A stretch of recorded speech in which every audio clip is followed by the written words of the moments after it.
اے اہل اسلام، اب اللہ اور اس کے رسول کی طرف سے ان مشرکوں سے جن سے تم نے عہد کر رکھا تھا بیزاری اور جنگ کی تیاری ہے۔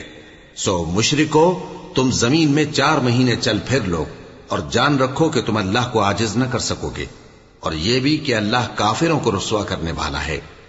اور حج اکبر کے دن اللہ اور اس کے رسول کی طرف سے لوگوں کو آگاہ کیا جاتا ہے کہ اللہ مشرکوں سے بیزار ہے اور اس کا رسول بھی۔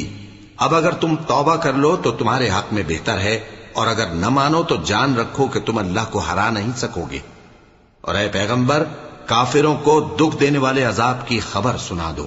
البتہ جن مشرکوں کے ساتھ تم نے عہد کیا ہو اور انہوں نے تمہارا کسی طرح کا قصور نہ کیا ہو اور نہ تمہارے مقابلے میں کسی کی مدد کی ہو، تو جس مدت تک ان کے ساتھ عہد کیا ہو اسے پورا کرو، کہ اللہ پرہیزگاروں کو دوست رکھتا ہے۔